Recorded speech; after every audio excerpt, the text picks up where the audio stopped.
अपने तथा अपने परिवार को अतिशीघ्र सुरक्षित स्थान पर ले जाने का कष्ट करें।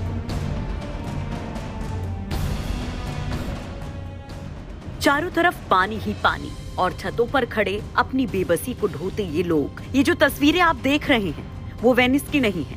ना तो ये पानी के ऊपर बना शहर है, ये तो पानी में डूबा एक शहर है जहां संगम होता है वादो, दावो और फरेब का और बन जाती है सियासी संगम की ये तस्वीर।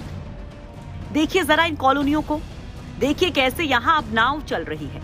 ये वही सड़कें हैं जहाँ पहले गाड़ियां फर्राटे भरती थी।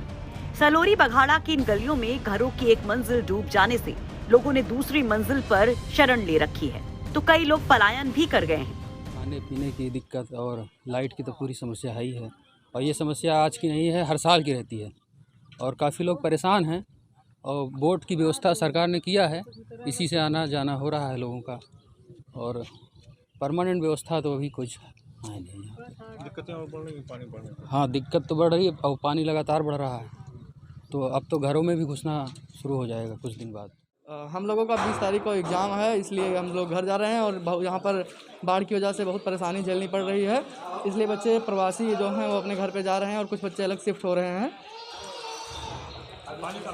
पानी काफ़ी तेज़ी से बढ़ रहा है और यहाँ पर बच्चों को बहुत सी परेशानियों और मुश्किलों का सामना झेलना पड़ रहा है। के आसपास से गंगा जी का स्तर लगातार तेज़ी से बढ़ रहा है, जिसके कारण यहाँ पे रहने वाले लगभग 1000 के घर के आसपास जो प्रतियोगी परीक्षाओं के तैयारी करने के लिए आए हुए छात्रों को बहुत सारी तकलीफ़ें हो रही हैं, जिसके कारण अब स्तर बढ़ रहा है। तो उन्हें इसेंशियल सर्विस, जो रोज़ाना काम आने वाली चीज़ें, साग सब्जी आदि के लिए उन्हें अब बाहर जाना पड़ेगा, तो घुटने पर पानी हो गया है। तो अब रोज़ तो जाना इतना मुमकिन नहीं है, तो इसीलिए अब वो पलायन कर रहे हैं, अपने घर की ओर जा रहे हैं। तो लगभग 10-15 दिन के आसपास उनकी ये बाढ़ की स्थिति थोड़ा कम हो जाएगी, तो वो फिर से यहाँ पे आएंगे और अपनी प्रतियोगी परीक्षाओं की तैयारी में फिर से जुट जाएंगे। तो यही हालात हैं।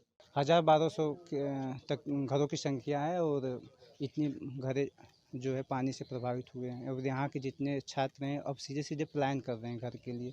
अब इसके बारे में कोई समाधान तो निकालना पड़ेगा। अब इसके बारे सैकड़ों मकान इन इलाकों में इस बाढ़ जैसी विभीषिका की जद में आ गए हैं। खाने पीने से लेकर कई परेशानियों का सामना यहाँ के लोगों को करना पड़ रहा है। जिंदगी कितनी मुश्किल है अंदाजा आप लगा सकते हैं। एनडीआरएफ, एसडीआरएफ और जल पुलिस ने हालांकि मोर्चा संभाल रखा है और अनाउंसमेंट कर लोगों को सुरक्षित स्थानों पर जाने की सलाह दी गई है।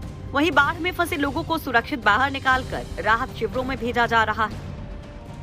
अभी जैसा कि हमें इन्फॉर्मेशन मिली थी 11 एनडीआरएफ वाराणसी हेडक्वार्टर को, तो उसके अकॉर्डिंगली यहाँ से टीम आ चुकी है और ऐसा बताया जा रहा है। और अभी हमने निरीक्षण भी किया है यहाँ पे, जिसको देखते हुए ऐसा लग रहा है कि डेंजर लेवल के नज़दीक पहुँच गई है। और अभी यहाँ पे भी आए हैं तो ये स्थिति का जायज़ा लेने ही आए हैं कि कितने लेवल तक पानी और बढ़ने से यहाँ पे रेस्क्यू या एवैक्यूएशन की ज़रूरत पड़ सकती है। तो एक टीम है हमारी यहाँ पे अभी, और जैसे ही इस तरह की कोई भी रिक्वायरमेंट होती है एवैक्यूएशन या रेस्क्यू की, तो हम उसके लिए तैयार हैं।